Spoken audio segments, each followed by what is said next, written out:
ಶಿವಣ್ಣ ಮೇ 19ಗೆ 30 ವರ್ಷ ಆಗ್ತಾ ಇದೆ ಓಮ್ ರಿಲೀಸ್ ಆಗಿ. ಸೊ ಒಪ್ಪಿ ಸರ್ ಆಗಲೇ ಹೇಳ್ಬಿಟ್ರು, ನಮ್ಮಂಥ ಡೈರೆಕ್ಟರ್ಸ್ಗೆ ಸೃಷ್ಟಿಕರ್ತರೇನು ತಾವು ಅಂತ ಅಂದ್ಬಿಟ್ಟು. ಸೊ 30 ವರ್ಷದ ಕೊಡುಗೆಗೆ ಈ ಸಿನಿಮಾ ನಿಂತ್ಕೊಡುತ್ತಾ ಅಂತ ಇಂಡಸ್ಟ್ರಿ ದೊಡ್ಡ ಇತಿಹಾಸ ನಿಲ್ಲುತ್ತಾ ಅಂತ 45 ಸೃಷ್ಟಿಕರ್ತ ನನ್ನ ಅಮ್ಮ, ಆ್ಯಕ್ಚುಲಿ ಅಮ್ಮ, ಅಪ್ಪಾಜಿ, ವರದಣ್ಣವರು, ಈ 3 ಜನ. ಉಪೇಂದ್ರ ಬಂದು ಹೇಳಿ, ನಾನು ಫಸ್ಟ್ ಟೈಮ್ ಹೇಳಿದಾಗ ಭಾಳ ಅದು ಬಂದು ಅದಾದ ಫಸ್ಟ್ ಟೈಮ್ ಉಪೇಂದ್ರ ಹೇಳಿ ಐ ಥಿಂಕ್ ಒಂದು 2-3 ಸ್ಕ್ರಿಪ್ಟ್ಸ್ ವರ್ಷನ್ ಚೇಂಜ್ ಮಾಡಿದ್ದಾರೆ. ಅದು ಎಲ್ಲೆಲ್ಲಿ ಏನೇನು ಬೇಕು ಎತ್ಕೊಂಡಾಗ ಕರೆಕ್ಟಾಗಿ ವರದಣ್ಣವ್ರು ಕೂತ್ಕೊಂಡಾಗ, ಆಮೇಲೆ ಅಪ್ಪಾಜಿಯವ್ರು ಕೂತ್ಕೊಂಡಾಗ ಭಾಳ ಖುಷಿ ಆಯಿತು. ಬಟ್ ನನಗೆ ಖುಷಿ ಅಂದರೆ ನಾನು ಸೃಷ್ಟಿಕರ್ತ, ಬಟ್ ದ ವೇ ಅವ್ರು ಡೈರೆಕ್ಟ್ ಮಾಡ್ತಿದ್ದ ವೇ ಇದೆಯಲ್ಲ, ಅದು ತುಂಬ ಅಟ್ರಾಕ್ಟ್ ಆಗುತ್ತೆ. ಫಸ್ಟು ಮನುಷ್ಯ ಶುಡ್ ಲವ್ ಇಸ್ ಡೈರೆಕ್ಟರ್. ಬರೀ ಹೀರೋ ಒಬ್ಬನ್ನೇ ಲವ್ ಮಾಡ್ಕೊಂಡ್ರೆ ಸಾಲದು, ಹೀರೋ ಡೈರೆಕ್ಟರ್ನ ಲವ್ ಮಾಡ್ಬೇಕು first. You should like him. ಅವ್ರು ಏನು ಮಾಡ್ತಾರೆ ಅದಕ್ಕೆ ಸಾಥ್ ಕೊಡಬೇಕು. ಇಲ್ಲ ನಾ ಇದು ತಪ್ಪು, ಅದು ಏನಾಗಿದ್ದರೂ ಮಾತುಕತೆಯಲ್ಲಿ ಸಾಮಾನ್ಯ ಮಾತಾಡ್ಕೋಬೋದು. ಇಲ್ಲ ಅದ್ರಲ್ಲಿ ಈಗೋ ತೋರ್ಸೋಕೋಬೇಡ. ಆಮೇಲೆ ಈಗೋ ಇರಲಿಲ್ಲ, ಯಾವತ್ತೂ ಈಗೋ ಇರಲಿಲ್ಲ.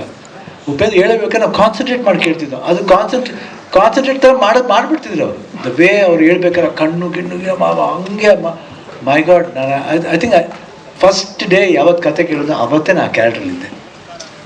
ಪ್ರಾಮಿಸ್ ಆಗಿ ಹೇಳ್ಬೇಕು. When set each and every expression. ಇವತ್ತು ಹೇಳ್ತೇನೆ ನಂಗೆ ಈ ಶಿವಣ್ಣ ಹೆಂಗೆ ಮಾಡಿದ್ರು, ನಾನು ಫಸ್ಟ್ ನೋಡಿದ ತಕ್ಷಣ ಅನ್ಕೊಂಬಿಡಿ ಹಿಂಗೆ ಮಾಡ್ಬೇಕು. ಆಟೋಮೆಟಿಕಾಗಿ ಒಂದು 50% ಕೂತ್ಕೊಂಬಿಡು. 50% ಕ್ಯಾಮ್ರಾಮನ್ನು, ಆಮೇಲೆ ಅಲ್ಲಿ ನಮ್ಮ ಅಸೋಸಿಯೇಟ್ಸು, ಅಸಿಸ್ಟೆಂಟ್ ಡೈರೆಕ್ಟರ್ಸ್ ಎಲ್ಲ ಬಂದಾಗ ಎಲ್ಲ ಒಬ್ಬೊಬ್ಬರು ಹೇಳೋರು ಎಲ್ಲ ಅವರು ನನ್ನ ಕೆಲಸ ಏನಾದ್ರು ತೋರಿಸ್ಬೇಕಲ್ಲ. ಒಬ್ಬೊಬ್ಬರು ಅಲ್ಲಿ ಮುರಳಿ ಮೋಹನ್ ಅವ್ರು ಬರ್ತಿದ್ರು, ಅವರು ಈ ಥರ ಹೇಳಿ ಶಿವಣ್ಣ ಈ ಥರ ಡೈಲಾಗ್ ಆಯ್ತು. ಆದರೆ ಒಬ್ಬೊಬ್ಬರು, but everybody was so enthusiastic. ನನ್ನ ಪ್ರೇಮ ಅವ್ರ ಕ್ಯಾರೆಕ್ಟರ್ ಇರ್ಬೋದು, ಪ್ರತಿಯೊಬ್ಬರು ಅಲ್ಲಿ ಮಾಡಿದಂಥ ಪಾತ್ರಗಳಿರ್ಬೋದು. I think the whole credit goes to Upendra. ಅದು ಇವತ್ತು ತಿರ್ಗಾ ಜಾಯಿನ್ ಮಾಡಿದ್ದು 45ಲಿ. ಹಂಗೆ ಆಗಬೇಕನ್ನೋದೇ ನಮ್ಮ ಆಸೆ. ಒಂದು ವಿಭಿನ್ನವಾದ ಸಿನಿಮಾ ಆಗುತ್ತೆ ಅಂತ ಒಂದು ಭರವಸೆ ಇದೆ ನನಗೆ.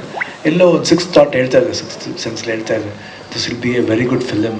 ಇಲ್ಲಿ ಮಾತ್ರ ಇಲ್ಲ, ಇಡೀ ಭಾರತ ದೇಶಕ್ಕೆ ಇಷ್ಟ ಆಗ್ಬೋದು ಅಂತ ಒಂದು ಭರವಸೆ ಇದೆ. ಯಾಕಂದರೆ ಎಲ್ಲ ಇದೆ, ಎವ್ರಿಥಿಂಗ್ ಇದೆ.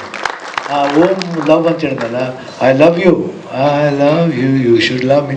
ಆ ಪಾತ್ರಕ್ಕೆ ಇದೆ ಅದು. ಇಬ್ಬರು ಪಾತ್ರಕ್ಕೂ ಐ ಲವ್ ಅಂದರೆ ನೀವು ಲವ್ ಮಾಡಲೇಬೇಕು. ನಾನು ಆ ಥರ ಇದ್ದರೆ ನೀವು ಬಂದು ನೋಡಿ ಸಿನಿಮಾ. Thank you.